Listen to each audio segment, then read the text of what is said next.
ఇక జగన్ ప్రభుత్వ హయాంలో శ్రీవారి లడ్డూలో నెయ్యి లేదని, కెమికల్స్ నుంచి నెయ్యి తీయొచ్చని వాళ్ళు నిరూపించారన్నారు డిప్యూటీ సీఎం పవన్ కళ్యాణ్. నచ్చిన సంస్థలకు టెండర్ల కోసం నిబంధనలు మార్చారని, బాధ్యులపై గత పాలక మండలి చర్యలు తీసుకొని ఉండాల్సిందన్నారు. ఇప్పటికీ కల్తీ జరగలేదని వైసీపీ నేతలు బుకాయిస్తున్నారని, నెయ్యి కల్తీ దోషులకు శిక్ష పడాల్సిందేనని పవన్ అన్నారు. 68 లక్షల కిలోల నెయ్యి అని చెప్పే ఒక కల్తీ నెయ్యిని వాడారు. అసలు ఈ నెయ్యిలో నెయ్యే లేదనేది చాలా స్పష్టంగా తెలియదు. గత ప్రభుత్వంలో ఉన్న వ్యక్తులు వీళ్ళు అరాచకంలో ఇన్నోవేషన్ చేశారు. వీళ్ళు కల్తీలు కూడా అంటే మామూలుగా ఒక నెయ్యి కావాలంటే పాలలో నుంచే కాకుండా రసాయనాల నుంచి కూడా తీయచ్చు, మిగతా వాటి నుంచి కూడా తీయచ్చు అని చేసి చూపించారు.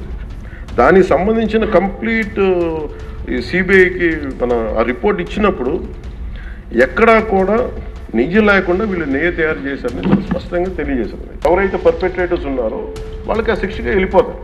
అలా కాకుండా అసలు ఆ నెయ్యిలో కల్తీ లేదు, యానిమల్ ఫ్యాట్ లేదు రిపోర్ట్ ఇచ్చిన తర్వాత ఇవన్నీ బోలే బాబా అని కానీ దానికి అనుబంధ సంస్థలు మాల్గంగా వైష్ణవి డైరీలు 1 లీటర్ కూడా నెయ్యిని పాల నుంచి తయారు చేయాలని స్పష్టంగా చెప్పారు. ఇది 1924 మధ్య 11 కోట్ల మంది భక్తులను శ్రీవారిని దర్శించుకుంటే ఆ కాలంలో మొత్తం 48 కోట్ల లడ్డు ప్రసాదాలు విక్రయం జరిగింది. దాంట్లో సుమారు 20 కోట్ల లడ్డూలు నకిలీ నెయ్యితో తయారయ్యని చెప్పి టీటీడీ రికార్డ్స్ తెలియజేస్తాం. ఆ 11 కోట్ల మందికి రసాయనాలతో నిండిన మన లడ్డూలు పంపించారు.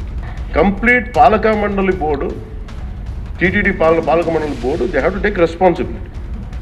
వాళ్ళని ఒక గత ప్రభుత్వాన్ని నడిపిన ముఖ్యుడైన వ్యక్తి వాళ్ళని వెనకేసుకొస్తున్నారంటే అందులో కూడా మీకు కూడా బాధ్యత తీసుకోవాల్సి వస్తుంది. Let the law take its own course. ఎవరైతే దోషులు ఉన్నారో వాళ్ళకి శిక్ష పడాల్సిందే. కూర్చోబెట్టి కల్తీ జరిగిందంటే వెరీ సింపుల్గా ఏం చేయాలి, అడల్ట్రేషన్ జరిగింది, మేము కూర్చోబెట్టి దీన్ని కరెక్ట్ చేసుకుని మీరు కరెక్ట్ చేయండి, మేము మీకు మద్దతు ఇస్తాం, ఇంతే చెప్పాలి అధ్యక్ష.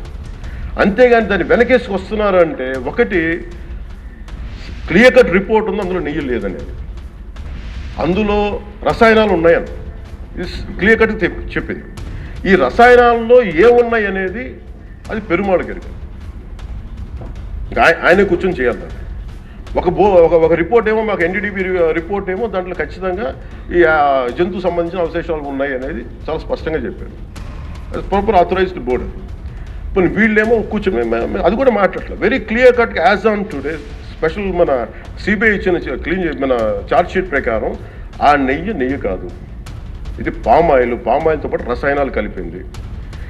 దీన్ని కూర్చోబెట్టి వాళ్ళు ఇంత మాట్లాడుతున్నారంటే ఇది ఖచ్చితంగా ప్రజల మధ్యకి వెళ్ళాలి. దీని నుంచి లబ్ధి పొందేది ఏం లేదు. ఇక్కడ ప్రజలు చేసిన కర్మను ఎవరైతే భగవంతుడి సొమ్ముతో ఆడుకుంటారో, భగవంతుడి డబ్బును దోచేస్తారో తరాలు కూడా లేచినారు.